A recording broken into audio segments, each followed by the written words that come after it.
Es para todas las edades. No contiene escenas de sexo o violencia. Clasificación familiar.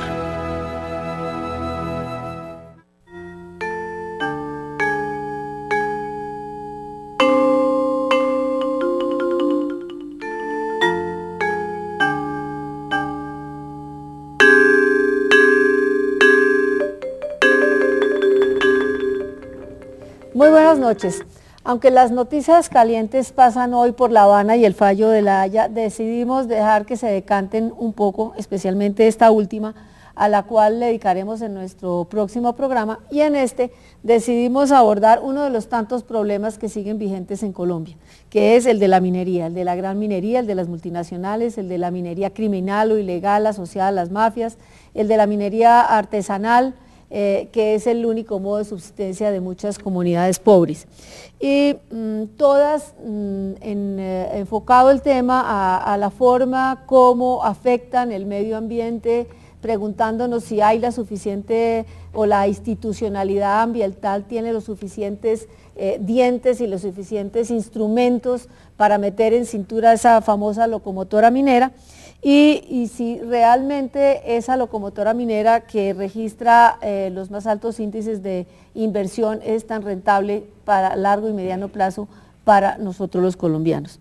Para tratar este y otros temas hemos invitado esta noche al doctor Julio Carrizosa, que yo diría que es el decano de los ecólogos en Colombia y padre del primer Código de Recursos Naturales cuando era director del INDERENA. También tenemos a la doctora Margarita Pacheco, arquitecta y urbanista, colaboradora de la Cátedra de Sostenibilidad de la UNESCO y directora del programa de este canal que se llama Su Madre Naturaleza, el único espacio en su género en la televisión colombiana. Como de costumbre, Antonio Caballero, periodista y escritor, me acompaña en la conducción del debate.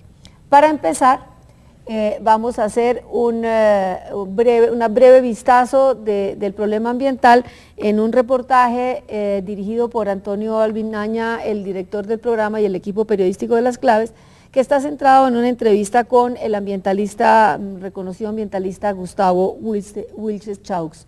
Así que los invito a verlo para que nos pongamos en contexto para adelantar después la discusión.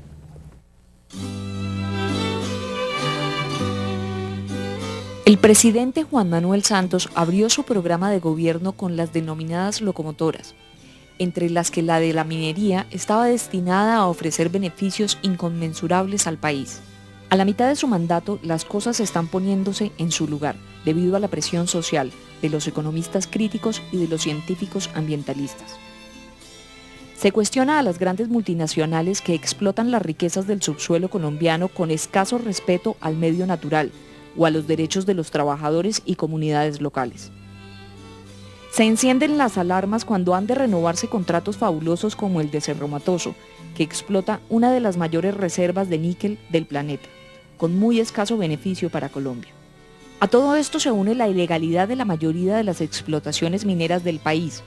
Solo aproximadamente un tercio están regularizadas y de ellas menos de la mitad tienen autorización ambiental, según datos de la Contraloría. A esto hay que añadir la denominada minería criminal. El ecólogo Gustavo Wilches Chaux establece así la clasificación de la actividad minera. Es la diferencia entre minería legal e ilegal.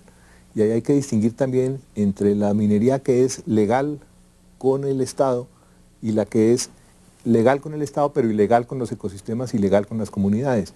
Hay minería, digamos, entre comillas, ilegal, que es la minería artesanal, el mazamorreo tradicional, y hay quienes intentan, digamos, meterla dentro del mismo costal con la gran minería ilegal. Eso es absurdo. Yo diría que esa es una minería ilegal con el Estado, pero legal con los ecosistemas.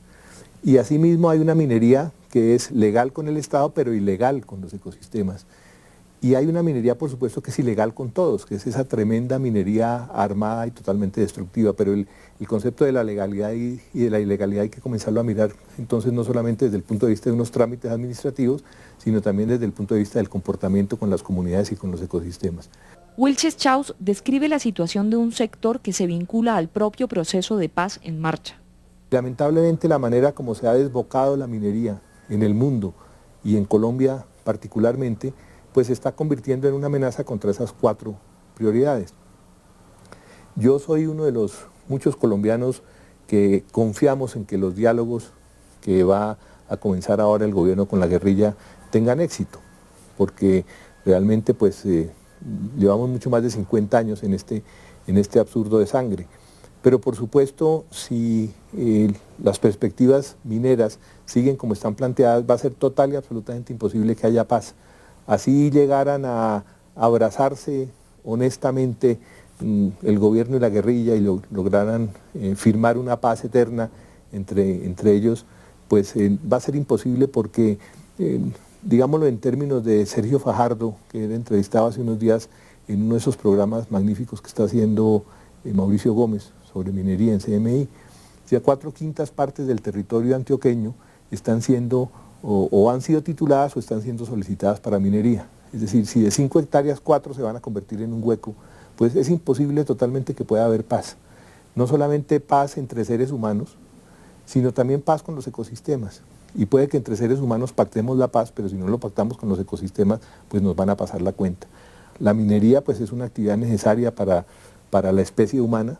Dependemos de muchos elementos que, digamos, se extraen a través de la minería, pero resulta que si no se le ponen unos límites muy claros, si no se define cuál es la responsabilidad con el ambiente, la responsabilidad con las comunidades, el hecho de que haya bajo tu suelo algún mineral valioso, o de que haya petróleo, o ahora de que haya agua, pues en lugar de ser una bendición se va a convertir en una desgracia. Y desafortunadamente la historia económica de Colombia, la historia social de Colombia, está demostrando, y estos son datos oficiales, que los departamentos colombianos con mayores necesidades básicas insatisfechas son precisamente los que han tenido históricamente una mayor actividad minera. O sea, si eso no se corrige de manera radical, pues entonces en lugar de ser un factor de desarrollo de calidad de vida va a ser un factor de guerra. El ecólogo Wilches resume así la situación general ligada al cambio climático. Colombia, como parte del mundo, obviamente tiene que comenzar a redefinir las prioridades del desarrollo. Lo que estamos viendo en este momento a raíz del huracán Sandy muestra que el cambio climático es una realidad, aún sin que necesariamente digamos que lo de Sandy es cambio climático, es decir, que sea algo excepcional, puede ser parte de esa condición normal del clima de cambiar de manera permanente, pero son como los trailers de lo que vamos a ver cada vez con mayor frecuencia. ¿Cuál es el futuro racional y justo de una actividad unida a la historia de Colombia desde los tiempos de El Dorado? Bueno, el tema tiene muchos aristas y como decía el doctor Wilches Chaus, son trailers, pero yo diría que es un gran largometraje con partes muy complicadas. Yo quisiera que empezáramos, digamos, situándonos en el aquí y el ahora. El gobierno Santos nos ha encaramado en la locomotora minera, nos vende la idea de que la mayor inversión se está dando en el sector minero energético. Por otro lado, va paralela a eso una desindustrialización y alerta sobre la enfermedad holandesa. Yo quisiera, doctor Julio Carrizosa, que usted es un profundo conocedor y analista del tema, que nos haga como una radiografía de cómo ve la situación de la minería en Colombia, los peligros que entraña, si hay algo rescatable o si es el momento como de hacer un paro y decir organicémonos. Pues yo creo que el gobierno está metido en un problema gravísimo al darle el título de locomotora a una actividad que es insostenible. Y ese es un punto importante porque el discurso del desarrollo sostenible es común en Colombia hasta tal punto de que todo el mundo habla de ellos, inclusive los empresarios hablan de que su negocio tiene que ser sostenible. Y hablar de una minería sostenible es hablar de una imposibilidad porque las minas se acaban. Se supone que el desarrollo es sostenible cuando continúas en el tiempo a perpetuidad, pero las minas se acaban. Entonces, la única solución a eso, que es lo que han dado los teóricos del desarrollo sostenible, es que todos los productos de la minería se usen para poder reemplazar los beneficios de esa minería en el momento en que ésta se acaba. O sea, por ejemplo, en la minería del carbón, se supondría que todos los beneficios de la minería del carbón, inclusive los beneficios privados, se deberían dedicar a desarrollar fuentes de energía que fueran sostenibles, por ejemplo la energía solar. Y eso naturalmente no se ha hecho en Colombia. Entonces, ¿cómo va a resolver el gobierno ese problema? Yo no lo veo posible. Con la No nueva... solo no posible, sino que uno no lo ve como pensando inclusive en un desarrollo estratégico, es decir, hacemos aquí esto ahora, para allá mañana tal cosa, sino como una cosa un poco caótica y desordenada. Exacto, por ejemplo, la nueva ley de regalías establece una distribución de regalías de acuerdo a unas variables que no tienen en cuenta la posibilidad de sostenibilidad de los territorios. Entonces le da por ejemplo, regalías a municipios que tienen altas necesidades básicas. Y probablemente tienen altas necesidades básicas porque esos municipios no son sostenibles. Entonces se trata de hacer sostenibles unos territorios en donde la misma realidad, la misma historia ha demostrado que no pueden crecer económicamente. Y en el fondo, naturalmente, está todo el mito del crecimiento económico como algo que siempre es bueno.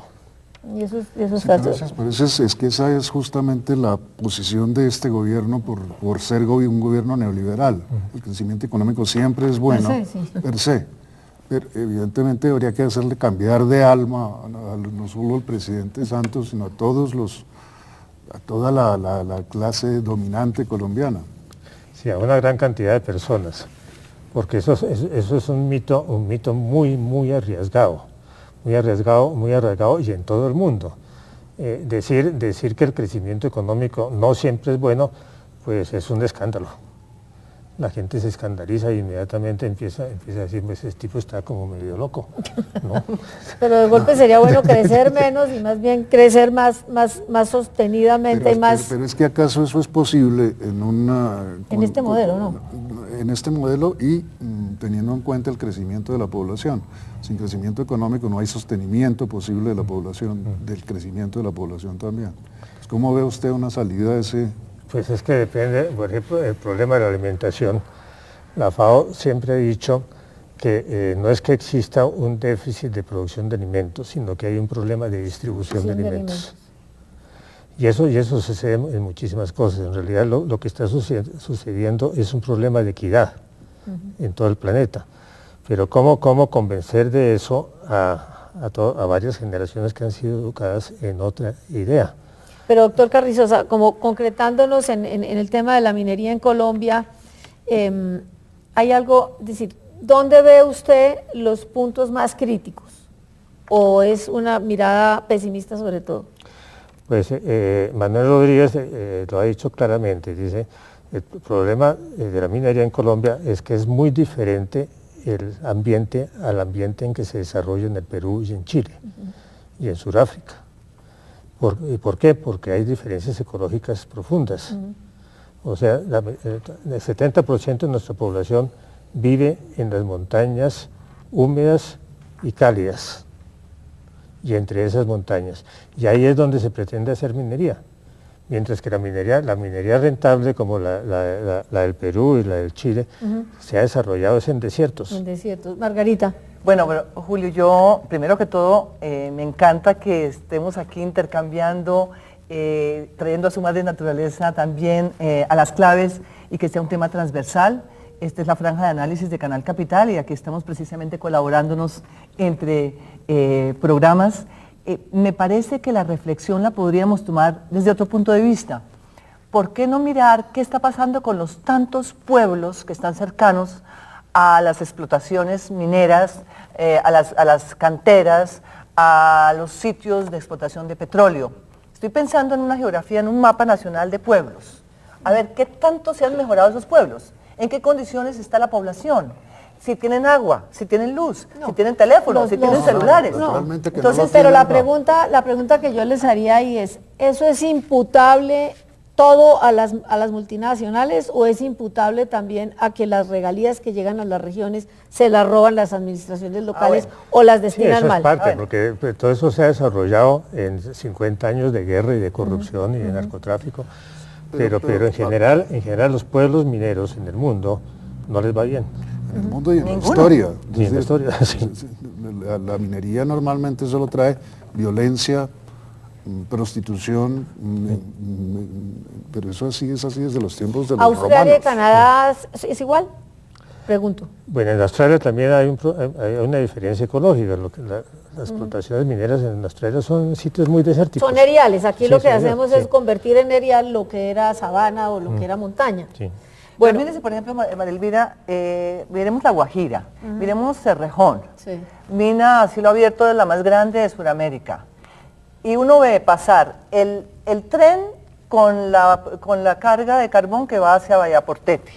Y está uno desde el Cabo de la Vela mirando a las poblaciones locales, yendo en burro, en paralelo con el tren, con la locomotora chiquita que lleva el carbón hacia el puerto. Entonces uno se dice, ¿dónde está aquí la igualdad? ¿O dónde están las regalías? ¿O cómo se han mejorado desde el punto de vista ambiental, socioeconómico, estos pueblos? Entonces, si ponemos ese contraste, entonces, ¿cómo podemos decir que esto es sostenible?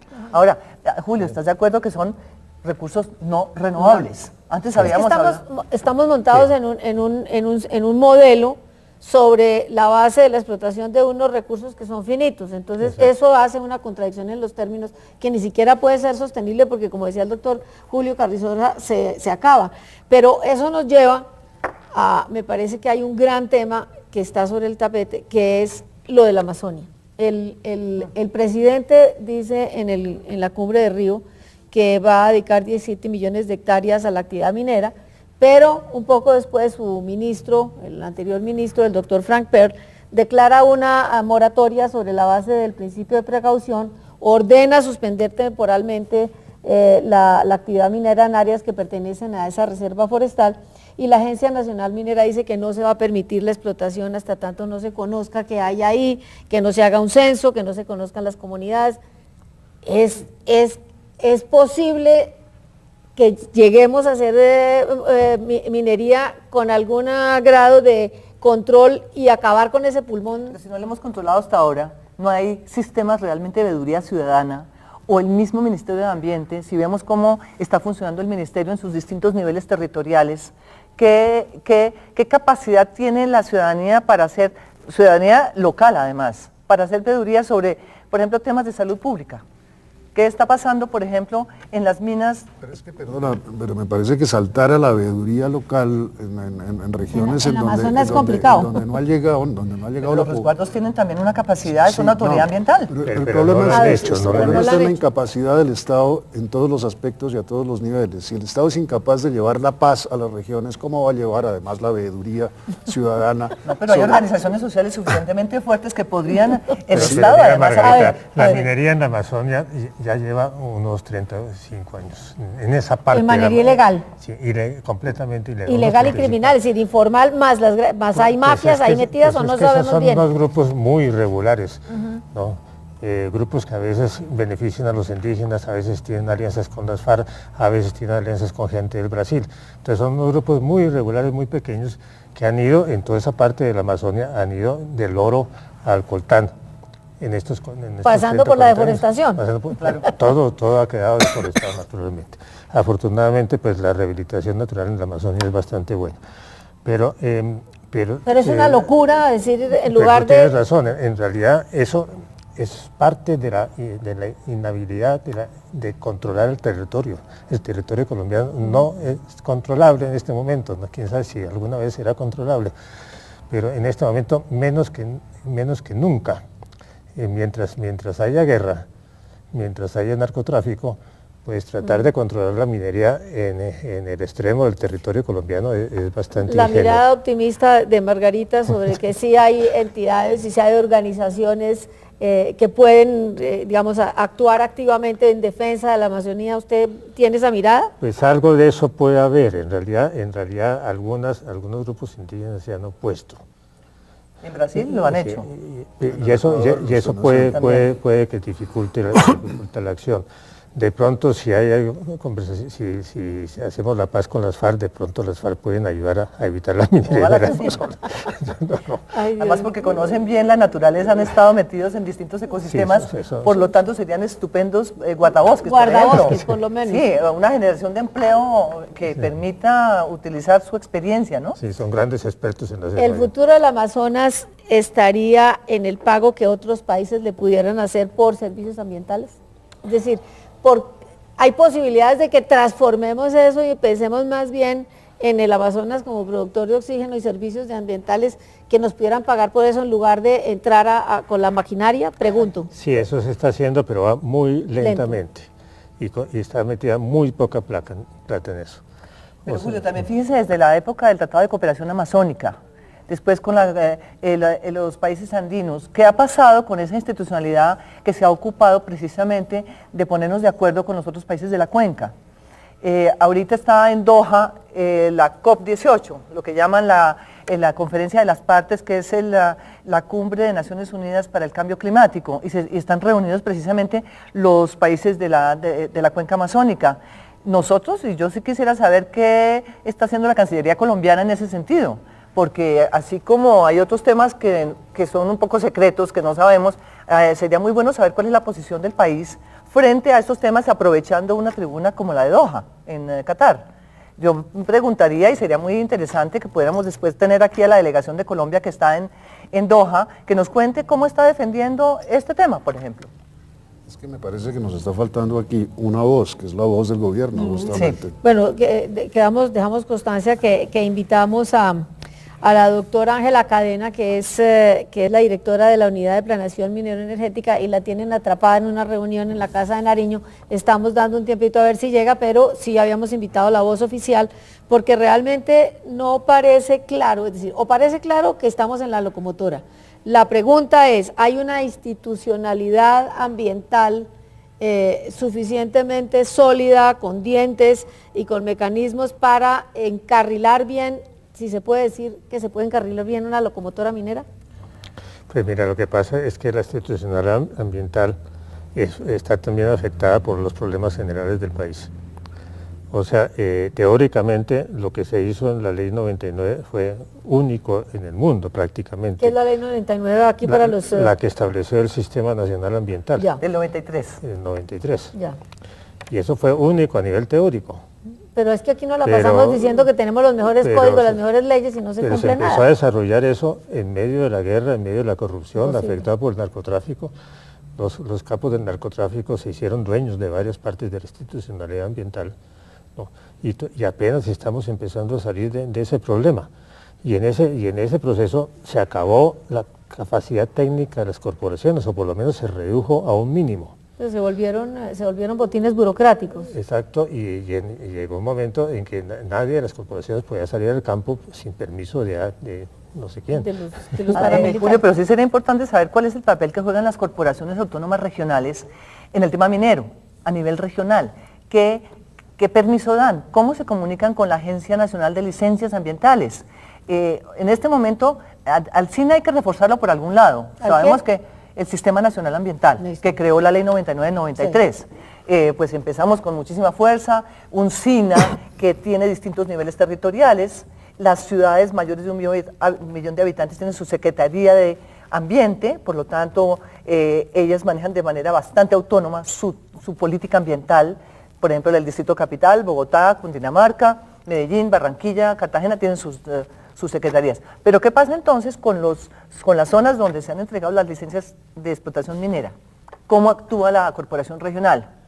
¿Cómo nos lo cuentan? No, la pregunta es cómo entregaron, porque creo que entregaban licencia, uno lleva con la cédula, da 500.000 pesos y le dan licencia minera, ¿o no? No estamos llenos de... Pero eso no es las corporaciones, sino... No, la Ingeominas. Sí.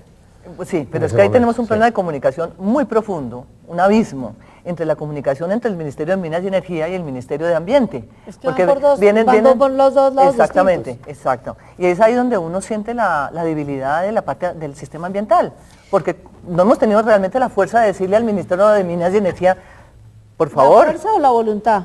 ¿Qué quiere decir? ¿Quiénes somos ¿Quiénes nosotros? somos nosotros? Bueno, nosotros la ciudadanía también. Sí. La ciudadanía ha sido Pero es que débil. la ciudadanía está repartida en muchísimas Bueno, opiniones. entonces, sí, es verdad que el concepto de sociedad civil ha sido un concepto bastante etéreo y heterogéneo.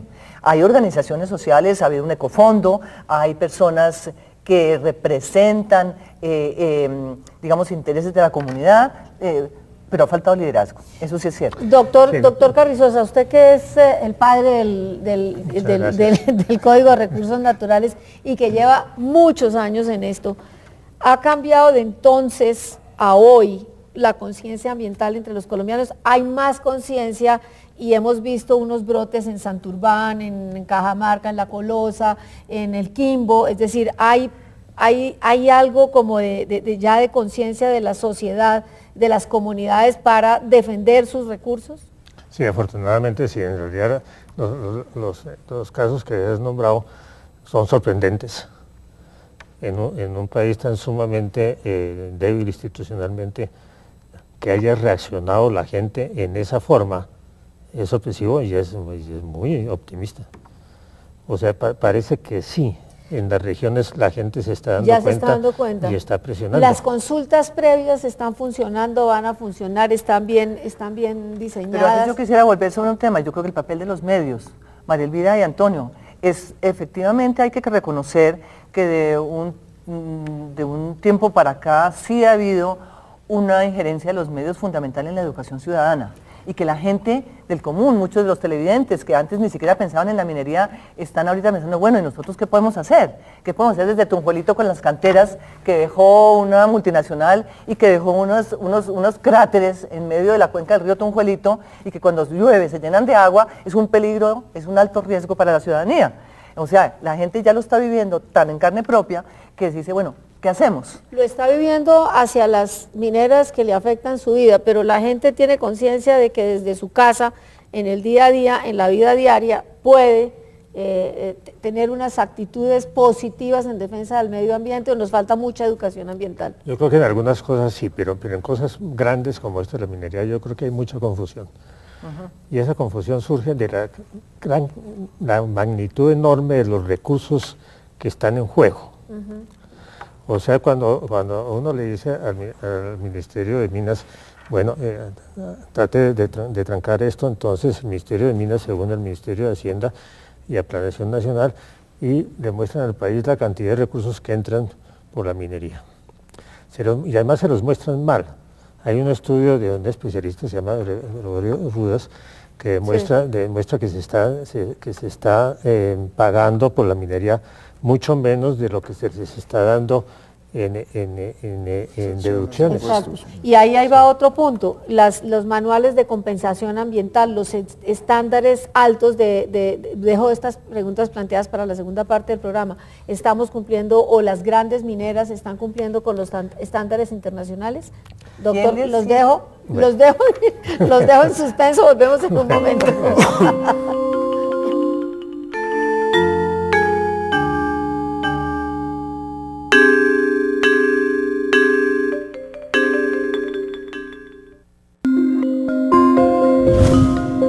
Ya volvemos con Las Claves.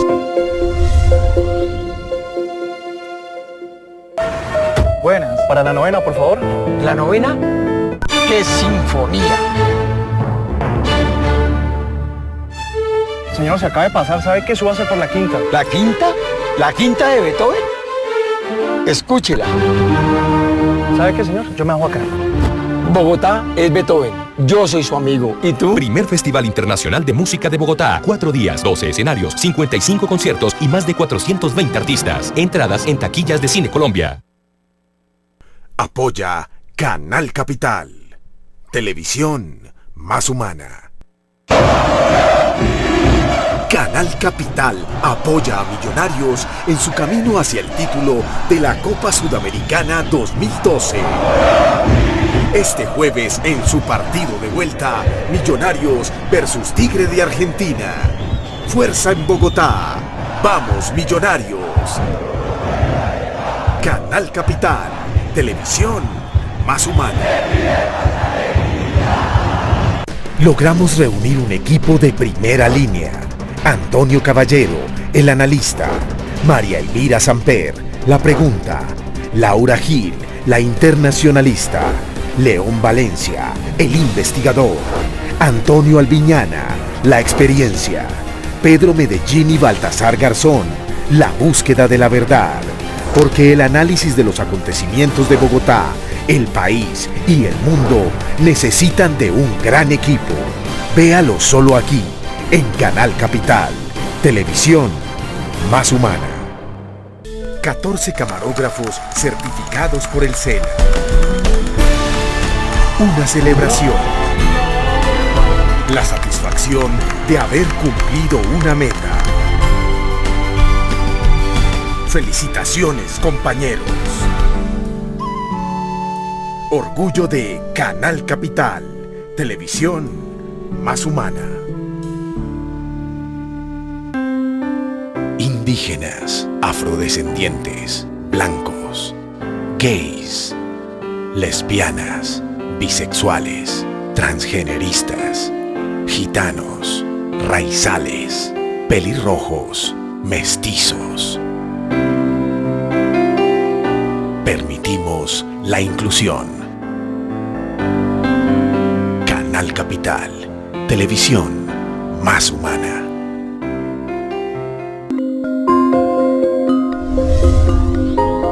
Siga con nosotros en Las Claves.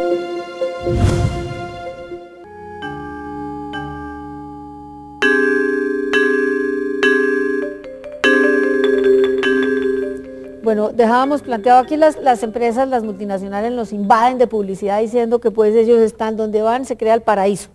Terrenal. Pero algunas investigaciones han mostrado, por ejemplo, con respecto a Cerro Matoso, el caso concreto la prórroga cuyo contrato está negociando el gobierno, que liquidan más las regalías, que lo que nos llega después se sale por exenciones, es decir, que es más lo que se llevan que lo que nos dejan y que lo que nos dejan son eriales.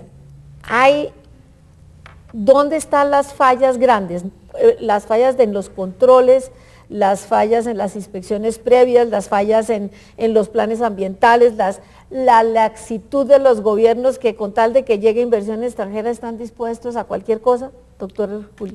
Yo creo que hay un problema grande que es el problema de conocimiento. O sea, hacer minería en grande escala en trópicos húmedos, montañosos, no es común. Entonces los mismos mineros no saben qué puede pasar. ¿Cuál es la vulnerabilidad de esos ecosistemas? Inclusive ellos se están inventando las técnicas para poder extraer, por ejemplo, pequeñas cantidades de oro en Santurbán. El oro está muy disperso y entonces ellos trataron de inventarse las técnicas. O sea que hay una Nosotros falla, de conejillos de Indias. Sí, hay una falla de conocimiento y esas fallas de conocimiento no se puede conseguir resolver a corto plazo. Pero también serán exigencias, Julio, que tiene que hacerle el gobierno a las empresas de ese conocimiento. El Instituto von Humboldt tiene una información importante sobre los distintos ecosistemas de los pisos térmicos donde se hacen las explotaciones. Entonces, ¿por qué esa información no circula? No, esa información generalmente la usan en los estudios de impacto ambiental, pero hay cosas que no se conocen, como por ejemplo las interrelaciones entre el agua subterránea y los minerales. En Colombia, en unas cordilleras tan sumamente complejas como las cordilleras colombianas. Y eso, para conocer eso, se necesitan muchos años de investigación. Estamos arriesgando mucho. Muchos años de explotación minera también. Sí. Sí. Mejor dicho, estamos en la maldición de los recursos naturales. Estamos parte de eso es eso. Yo insisto en que en la escuela nos enseñan que Colombia es un país riquísimo y no es así. Colombia es un país complejísimo. Complejísimo, riquísimo en biodiversidad, que nos la estamos feriando todos los días. Es muy difícil, que es muy difícil. Y culturalmente también muy complejo, porque las comunidades también tienen un uso de los recursos naturales no renovables, pero eso se ha pasado como tabla rasa, ¿cierto? Ese conocimiento ancestral de las comunidades sobre hasta cuánta cantidad se puede sacar, y la otra tiene que quedarse quieta. Y otros, en los resguardos indígenas, por ejemplo, o en los territorios de los afrodescendientes en el Chocó, ¿cómo es posible que sigamos explotando el oro de esa manera y que siga esta pobreza creciente que todos conocemos? Justamente lo que sucede es que ya no son las comunidades las que explotan los recursos, sino son grandes empresas multinacionales las que... ¿Quién tala la madera de los árboles en el Chocó? No son las comunidades. ¿Pero quién le da permiso? Naturalmente, o quién no le da, o quién no necesita pedir permiso, justamente por la falta de control, la falta de capacidad de control del Estado colombiano. Las comunidades indígenas no explotan el petróleo, entonces no se puede aprender de ellas la manera de explotar el petróleo. Pero sí de respetar y que su discurso de respeto a la madre naturaleza sea un discurso que sea respetado también por las autoridades. Sí, lo que pasa es que ese discurso no es aceptado universalmente y no es el dominante. Se trata de combatir el discurso dominante, pero no de Es decir, no me parece que baste con simplemente decir, no, hagamos lo que hacen las comunidades tradicionales que respetan la madre naturaleza. No se trata tampoco de caer en la autarcia, estoy totalmente de acuerdo. De hecho, hay además sistemas participativos para que las licencias tengan además consultas previas con las comunidades y tengan algo que decir. ¿Se están haciendo realmente esas consultas? Volvemos a lo mismo que es la teoría. La teoría es avanzadísima en Colombia, lo decía hace un momento el doctor Julio Carrizosa. Y la práctica sabemos Pero cómo la práctica la estamos viendo. La práctica es así. Bueno, yo diría, como Julio fue nuestro profesor y director del Instituto de Estudios Ambientales en la Universidad Nacional, me ufano de ser su alumna, y usted es mi maestro. Desde la universidad yo pregunto, ¿qué papel está jugando la universidad en todo esto? En todo ese conocimiento que está generando la universidad pública y las universidades regionales. ¿Y dónde está esa masa crítica para que las multinacionales tengan y absorban ese conocimiento? Pero volviendo a las multinacionales, doctor Julio, los pagos por compensación ambiental se les está exigiendo muy poquito a esas multinacionales, o no estamos verificando, o ellos hacen lo que les da la gana, porque realmente lo que dicen es que es más, ahora a raíz de lo de Cerro Matoso dice que si les van a prorrogar es con unas exigencias de compensación ambiental mucho mayores. Nos está faltando un poco sentarnos con pie firme frente a eso. Sí, en realidad si se habla de desarrollo sostenible minero, pues eso tendría que ser muchísimo más grande y además tendría que ser muy dirigido. O sea, las compensaciones entiendo, muchas de esas están mejorando la forma como se están pidiendo. Ya no se está pidiendo que siembren árboles en cualquier sitio, sino se está diciendo que se siembren en algún sitio. Pero la gran compensación tendría que ser del orden, por ejemplo, para el carbón, tendría que ser del orden energético. Lo que dice usted, es decir, que la compensación, creando energías limpias. Creando energías limpias, pues lo óptimo sería, en una utopía, que todo lo que se produjera con el carbón sirviera para investigar energía solar y que aquí tuviéramos un desarrollo de una gran... Sí, lo que pasa es que eso ya es pretender un cambio en la naturaleza humana. Los dueños de las minas no... Por eso dije utopía. Sí, pero Julio, por ejemplo, mire, está el proyecto de los eólicos en La Guajira. Vimos que el Banco Mundial y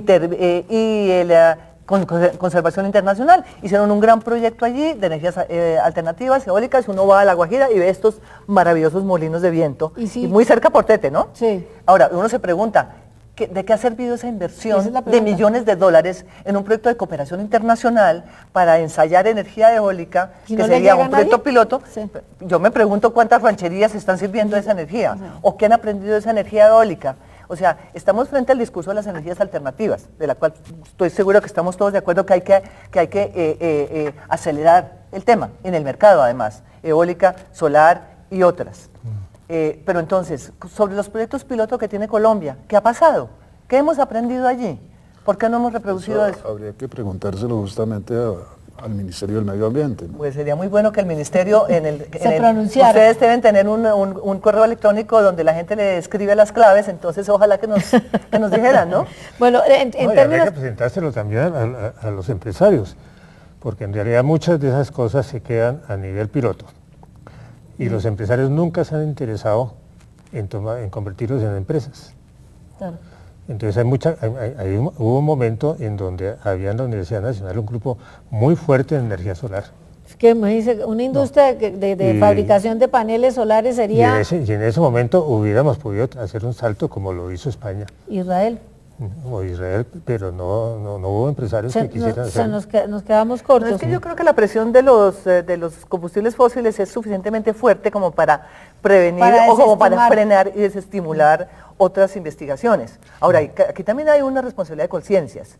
Y ahí tenemos un gran amigo que está en Colciencias, al que tenemos que decirle, bueno, ¿y dónde están entonces las investigaciones de la universidad pública, de los doctorantes que están por fuera, que están investigando en energías alternativas?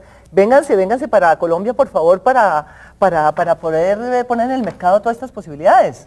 Entonces, creo yo, en ese sentido positivo en el cual yo vería que este debate sobre la minería, pues que es crítico, y ahí yo vengo sobre el informe de la Contralora Morelli, que me parece que es contundente, y eso es un informe que lo deberían estudiar además en las escuelas y en las universidades, porque Hay que estamos... subrayar que es la primera vez que la Contraloría empieza a servir para algo. En Por favor, de una manera tan honesta y tan valiente. Pero- Entonces tenemos esa información, usemos esa información para generar política pública. Entonces sería muy bueno escuchar al ministro de Ambiente actual a ver qué dice frente a las energías alternativas. Yo hasta el momento no he oído nada, No hemos pero oído sí nada. ojalá que nos dijera, ¿no? Tenemos un gran problema aparte, digamos, del gran daño que está haciendo la gran minería, que tiene pocos controles a pesar de que es controlable, ¿sí? Porque tiene las licencias, etcétera, etcétera. Tenemos el gran problema de la minería ilegal, de la minería vinculada por las mafias, que según algunos datos producen el 90% del oro extraído en Colombia es de parte de las minerías ilegales ligadas con las mafias. El 90%. Dicen, algunas estadísticas dice es la nueva coca. Bueno, hay que dudar un poco. Bueno, ¿cuál hay que cómo ve dudar un usted? poco, porque en realidad, pues gran parte de eso no es, como lo dicen ahora, criminal. ¿No? Gran parte de eso es todavía tradicional. Es decir, Es se tradicional y traslapan las artesanal. dos cosas, se traslapa la Sí, minería informal sí, con la claro minería está, criminal. porque ha habido grupos mineros que extraen oro a todo lo largo de la Bueno, historia. pues, Eso sí, nosotros pues no. el dorado. Sí, El oro Colombia se momposino, fundó por toda la razones filigrana mineras. momposina, los sinúes. Sí. Pero y en los últimos, yo diría 40 años, que el precio del oro estuvo bajo, hubo mucha gente que sobrevivió sacando pepitas de oro de las corrientes de agua.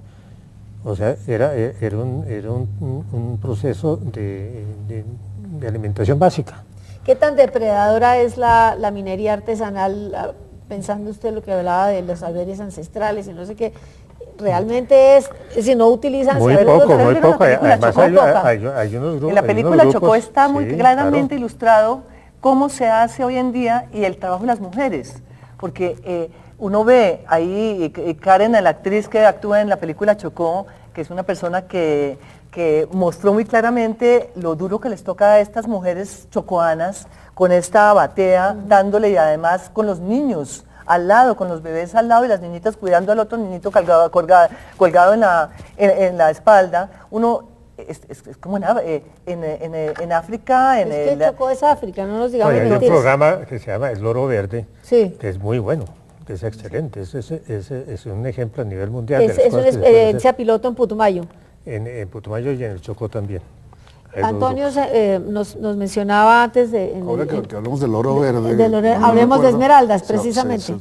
Se usaba esa expresión para hablar de las esmeraldas. Sí, claro. Digamos, en las esmeraldas sí conocemos en Colombia tanto la parte artesanal como la parte violenta, y están íntimamente mezcladas. Las zonas esmeraldíferas han sido tradicionalmente las más violentas del país desde siempre. asociadas también a grandes extensiones de tierra, ¿no? Que en este momento se supone que están en pleno tema de restitución de esas pero tierras. Eso es o eso reciente. con el- o eso es con- eso es reciente porque en una época todas esas tierras no tenían ningún valor desde el punto de vista, salvo por las minas de esmeraldas.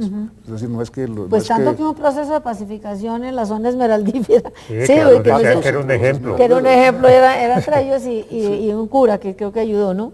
Siempre hay un cura Siempre. metido en esas... Pero Antonio, usted está planteando entonces el tema del consumo de lo que es la joyería, de lo que son las piedras. No, yo estoy planteando Y el tema oro. de Es la violencia, asociación de la violencia con que- explotación. Sí, pero tiene que ver con el consumo, porque mientras haya quien compre, pues Naturalmente, Tiene que ver pero con el como control, no- por ejemplo, la minería lo que pasa es que tiene que intervenir muchísima gente. sí. Claro. Y el único control que tienen sobre esa cantidad de gente que empieza a rebuscarse es la violencia. Entonces por eso es que han surgido esos grandes capos de la esmeralda, que fueron en cierta forma los precursores de otros grandes capos. De otros grandes capos. Y que Es más, todavía, asociados a veces con ellos. algunos de ellos tienen grandes poderes y que siempre, inclusive en algún momento el Estado llegó a un acuerdo con ellos, un acuerdo tal vez no escrito en el papel, ¿De qué estamos hablando? pero que permitió que ellos y todavía alguno de ellos se convierta en un tipo muy, muy poderoso. Entonces eso de las esmeraldas pues, se ve también en el África con los diamantes. los diamantes en el África han sido la fuente de violencia más espantosa. Los desastres más horribles. Sí, bueno, de colonización. Dicen en general que en los países mineros y en las zonas mineras es donde están los índices más altos de violación de los derechos humanos, aquí y en Cafarnaún. Sí. Prostitución, todo lo que viene como proceso de urbanización acelerado y espontáneo alrededor de lo que produce la actividad minera y petrolera, ¿no? Ambas cosas. Y además el Estado tampoco lo controla, porque hay un proceso de urbanización, y ¿qué pasa después de que se vaya, de que se cierra la mina? ¿Queda esto allí, perdido, suelto? Sí, eso lo hemos visto muchísimo en las películas de Hollywood, ¿no? Sí. Están llenas de pueblos fantasmas. Pero Hollywood, Colombia... Hollywood, digamos, nos muestra lo que va a ser Colombia. Sí, o sea que no es ninguna cine utopía, es la realidad concreta. Es la realidad y no es cine educativo. Los veo supremamente pesimistas y realmente creo que hay razones para ello. ¿Cuáles son las salidas? Pero antes de pensar en las salidas y volviéndome al comienzo, diciendo que no íbamos a tocar el tema de La Haya, hay un tema ambiental metido en el fallo de La Haya que es interesante, que es la reserva de biosfera del Sea Flower, que queda exactamente dividida, la mitad para Nicaragua, la mitad para Colombia. La pregunta, doctor Julio, es, al ser una reserva declarada por la UNESCO, ¿obliga a Nicaragua a respetarla como nosotros nos propusimos respetarla, impidiendo la explotación petrolera, o cómo piensa que...? Por lo menos hay una obligación ética. En realidad, en este caso, Colombia ha desempeñado un papel muy bien interesante y muy diferente a otros casos. Es que Colombia ha adoptado unas posiciones éticas de muy alto nivel.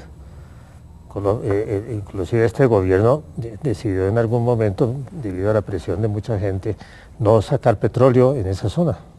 Por presión de la comunidad. Sí, respetar los arrecifes. O sea, esas posiciones éticas yo creo que representan un capital que hay que hacer crecer. Que hay que hacer valer. Pero a mí sí me preocupa mucho, Julio, perdón, es la debilidad del sistema de Naciones Unidas, que puede ser reserva de biosfera de la UNESCO, pero sabemos cuán complejo y cuán frágil es también el sistema para proteger estos límites. Obviamente que eso es compartido entre Colombia y Nicaragua, la reserva. Pero ¿qué capacidad tiene Naciones Unidas precisamente para decir, hagamos una agenda conjunta de trabajo y de protección? Eso es puramente moral y ético. O sea, Naciones Unidas y explícitamente la UNESCO tiene que plantearle al gobierno de Nicaragua, bueno, ¿usted qué posición tiene sobre esto? Y el gobierno de Nicaragua tiene que tomar una posición. Sí, pero es decir, no es vinculante una decisión de la UNESCO. No, esas cosas se pueden saltar con mucha facilidad. Las petroleras internacionales pueden perfectamente, como lo han hecho en el Golfo de México entero, ¿no? Sí. Por supuesto.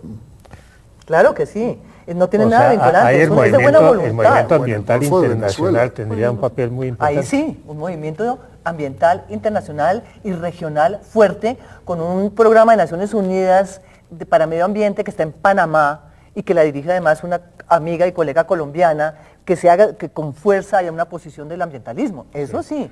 Pero pongámosle las pilas a Naciones Unidas. Ahí pueden salir algunas soluciones. Sí, de acuerdo. ¿Qué tan fuerte es el ambientalismo en Colombia en términos de organización, o son esfuerzos dispersos que se pierden y podrían encauzarse mal de tal manera que se convirtiera de verdad casi que como un gremio de presión frente a las decisiones del gobierno para tratar de poner en cintura, es decir, de mirar hacia dónde vamos, de ponerle freno a todo Desafortunadamente nosotros, yo no sé, Julio, qué opinas, hemos tenido un movimiento ambiental muy fragmentado.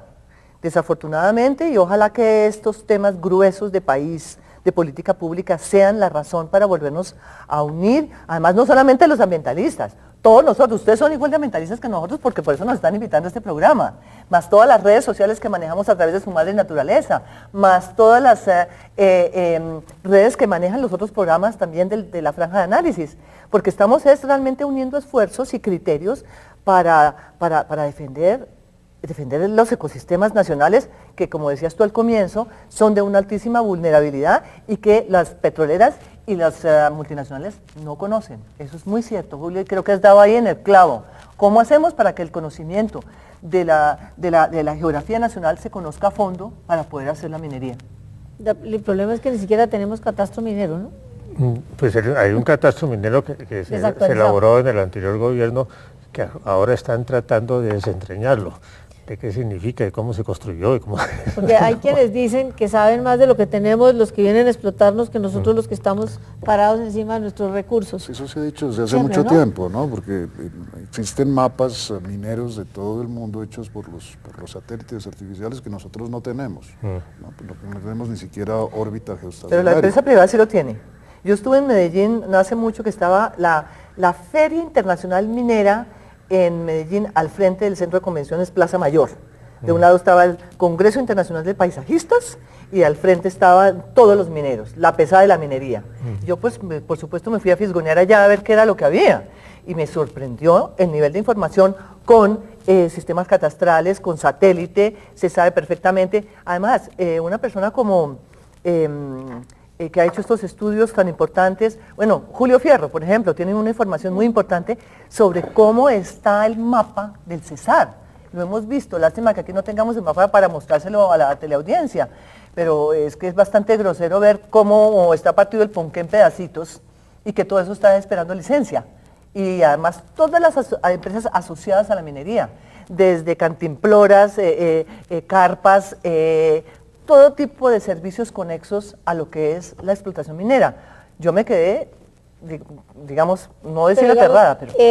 nos han dicho que la minería no genera gran empleo, pero según lo que usted está diciendo, genera un jurgo de empleo. Pero por favor, hay cualquier cantidad de servicios de consultoría, estudios previos, estudios durante, estudios después. Son empleos de muy pocas personas. Sí. Pero y todo lo que son provisión de servicios para los campamentos, transporte para los, mire, hasta los taladros. Había propaganda de taladros noruegos para poder perforar no sé qué, una serie de instrumentos que uno ni siquiera conoce porque no está en el medio. Pero digamos, sí hay. ¿sí vamos desbocados en la locomotora minera rumbo al abismo, o hay posibilidades, viabilidad, por ejemplo, de hacer algo como hizo Costa Rica, que fue declarar la moratoria de la explotación del oro a cielo abierto? Angela Merkel en Alemania prohibió por la puerta de atrás el uso del cianuro. En fin, ¿hay algunos recursos que pudieran para ponerle un poco de freno a esto? ¿O estamos desbocados sin remedio? Es que hay unos motores muy fuertes por fuera del país. Por ejemplo, pues la cuestión del oro, que es un aumento completamente inusitado en el precio del oro, pues nunca en la historia de la humanidad el oro había costado tanto. Tiene que ver, es con nada menos que con la crisis del 2008. Entonces la crisis del 2008 desvalorizó las principales monedas, y entonces la gente empezó a comprar oro. Y por otro lado me dicen que tiene que ver con el aumento de la riqueza en la India, o mejor dicho, la disminución de la pobreza en la India, porque al disminuir la pobreza en la India, la gente pobre empezó a comprar oro para joyas. Y entonces esas cosas pues son muy difíciles de controlar en Colombia, pero de pronto alguien decide que hay que controlarlas. Yo espero que en algún momento alguien decida empezar a vender reservas de oro. La decisión política o la capacidad práctica de hacerlo. No, también la parte política. Sí. El oro, ¿cómo se podría bajar el oro? La bolsa, por ejemplo, mira, ahorita la bolsa, y que invierte en bolsa está como dudoso, pues obviamente invierte en oro. Claro, y si comes su lingote lo tiene en la casa, y eso es más fácil que tenerlo a un interés alto. Si en algún momento Estados Unidos decide empezar a vender reservas de oro, ¿quedamos fregados? No. El precio, no, se baja. Por eso, bueno, nos conviene. Qué lástima que no tengamos reservas de esmeraldas, por ejemplo. Claro, que el Estado tenga unos canastas de esmeralda para que eso sea parte del ahorro nacional. Justamente durante muchísimo tiempo, muchos años, creo que más de un siglo, las esmeraldas se suponía que eran un monopolio del Banco de la República. Sí. ¿Así? Hasta hace... Y de la Unión Soviética, había esmeraldas en la Unión Soviética también. Sí, las había aquí y las había en la Unión Soviética, pero las controlaba el Banco de la República. El Banco de la República empezó a cederlo a la empresa privada de General Criminal, y en una época esas regiones, las Muso, Coscuez, las controlaba el ejército directamente. Antes, porque eran realmente las regiones más violentas del país, y por eso mismo, pero al expandirse las áreas de violencia en el país, pues Muso y Coscuez pasaron a ser de interés secundario. O sea que solamente el Banco de la República tiene su oro ahí bien guardado y las esmeraldas, sector privado. Pues pasó a manos de los veíamos en los esmeralderos en la avenida Jiménez. Sí, eso ahí se pasaban las pepitas verdes. Bueno, digamos que es inevitable que ya nos podemos echar para atrás de la minería, lo que podemos es tratar de que esto esté encarrilado.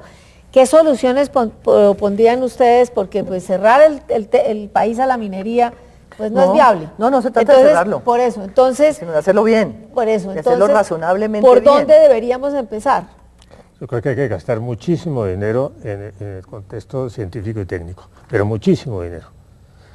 Yo diría que el gobierno tendría que dedicar una parte muy importante del presupuesto a mejorar el conocimiento científico y técnico de la extracción del oro, de la extracción de carbón, de qué pasa con el agua subterránea. De tal manera que ese conocimiento sirviera para conceder o no licencias. Exacto. Y para supervisar en el caso de que fueran concedidas. Exacto, y tener unos especialistas en hidrogeología del mayor nivel posible que estén vigilando qué sucede y de establecer unas zonas muy pequeñas, muy específicas en donde sí se puede hacer minería. De tal manera que sea más controlable. Que sea más controlable. Bueno, yo creo que también hay un tema de salud pública muy importante que forma parte también de ese paquete tecnológico y de investigación, porque a mí sí me sigue preocupando todo lo que tiene que ver con contaminación de aguas, con lo que está en curso, con las explotaciones que están en curso y los efectos que está produciendo sobre la salud humana y animal y sobre los ecosistemas.